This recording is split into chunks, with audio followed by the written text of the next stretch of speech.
बिन माँ के दो भाई दो बहन। ए माँ, उठना माँ, उठना माँ। विनोद भैया, माँ को उठने को बोलो ना। देखो इंदर भैया कितना रो रहे हैं। बड़ा ही बुरा हुआ इन चारों भाई बहनों के साथ। एक इनकी माँ सीता ही तो थी जो आज वो भी चली गई। इस दुनिया से अब बेचारे इन बिन माँ के बच्चों को कौन देखेगा। वही तो मोहन, अरे एक माँ बिना बाप के भी बच्चे पाल लेती है, मगर एक बाप नहीं। यूं तो ये दोनों भाई हैं, मगर हैं तो ये भी बच्चे। अब 10-12 बरस कोई उम्र थोड़ी है इनकी कमाने की। वहाँ खड़ा हर कोई उन बिन माँ के बच्चों को देखकर दुख जता रहा है। विनोद, इंदर, सुमन और राधा अपनी माँ की बेसुध पड़ी लाश को देखे जा रहे थे। सीता के पिता ने उसका हाथ रमेश जैसे गलत इंसान के हाथ में दे दिया।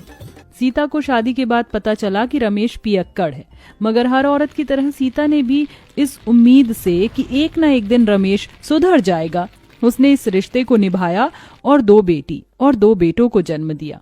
सारा जीवन दुख उठाकर उसने भरसक उन्हें पालने की जिम्मेदारी उठाई, मगर उसका कमजोर शरीर जरूरत से ज्यादा मेहनत करने की वजह से कई बीमारी में घिर गया और आज सीता इस दुनिया में नहीं रही। विनोद ने डबडबाई आंखों से अपनी माँ के शव को देखकर कहा, इंदर भाई, माँ का अंतिम संस्कार करना है। दोनों भाई अर्थी उठाए शमशान घाट लाकर अंतिम संस्कार करते हैं। ठंड इतनी भयंकर थी कि बेचारे उन बिन माँ के भाई बहनों का रोम रोम कांप उठा था। दुधमुही राधा चिता को जलता देख बस रोए जा रही थी।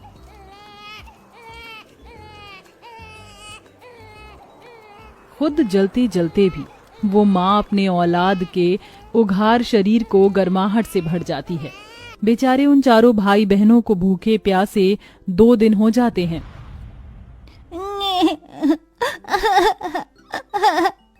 अले ले ले, चुप हो जा राधा, तू तो भैया की प्यारी बहन है ना। भैया, राधा को दूध पीना है, वो भूख से रो रही है। बस अब मैं मेरी दोनों बहनों को ऐसे भूखा नहीं देख सकता।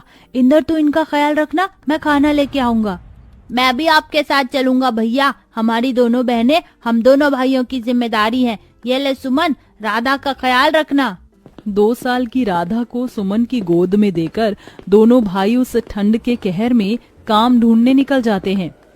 ओह भैया, यहाँ तो कितनी ठंड है और कोहरा भी, कुछ भी दिखाई नहीं दे रहा। हमें आगे चलना होगा। कुछ दूर आगे आकर वो कुछ लोगों को अनाज की बोरियां उतारते देखते हैं। चल भाई, वहाँ चलकर काम मांगते हैं। हाँ भैया। जरा जल्दी जल्दी बोरी उतारो। दोनों भाई रामनाथ के आगे हाथ जोड़कर खड़े हो जाते हैं। सेठ जी हमें भी काम दे दीजिए। मगर बच्चों, तुम तो अभी बहुत छोटे हो और ये बोरियां उतनी ही भारी हैं, उठा पाओगे तुम?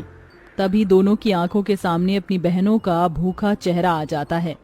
हाँ सेठ जी, हम उठा लेंगे, क्योंकि इस वक्त हमें अपनी दोनों बहनों के लिए खाना लेकर जाना है।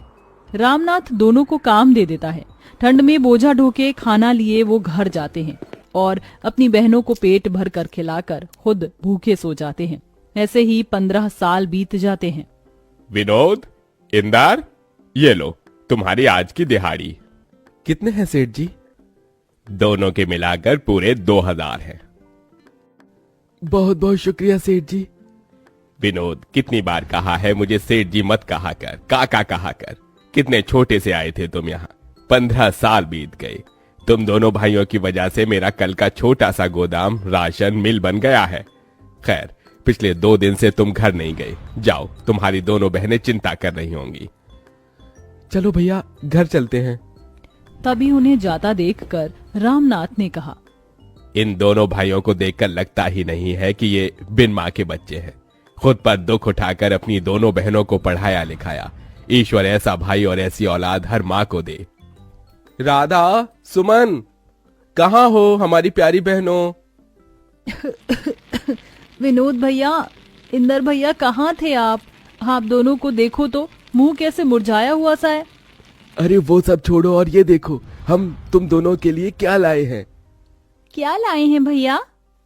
अरे ये तुम दोनों के लिए दो दो जोड़ी सूट और ये स्वेटर।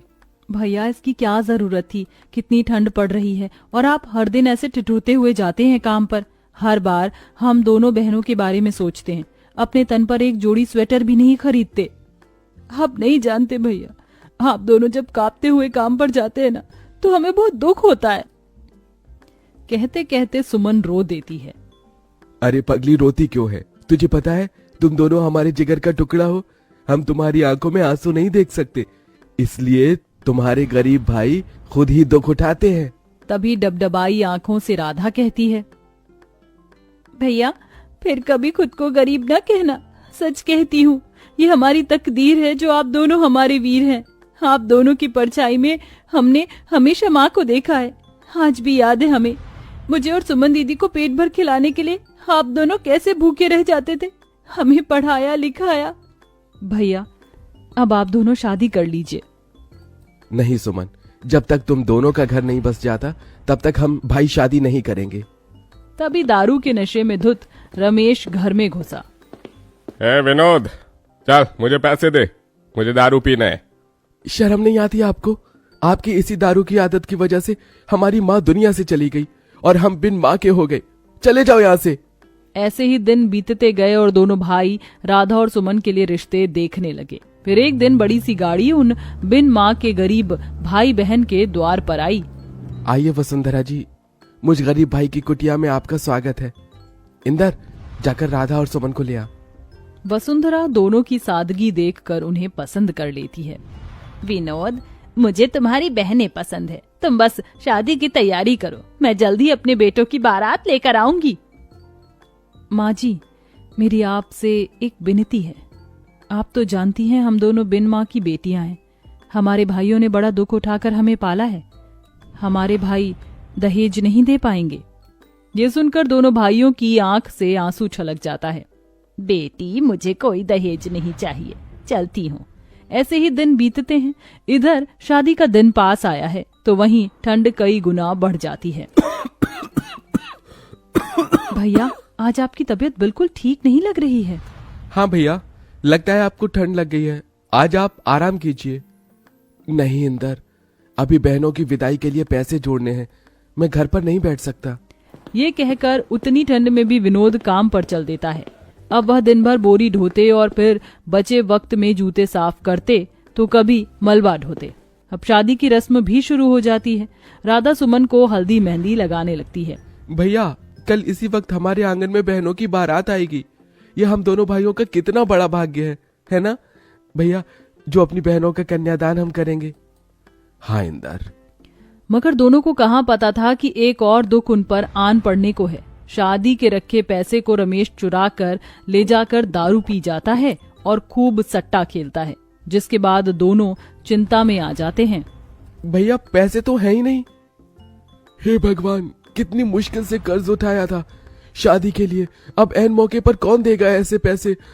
अरे यार, आज राधा और सुमन की बारात है, हमारी बहनों की इज्जत चली जाएगी, कैसे करेंगे हम उनकी विदाई।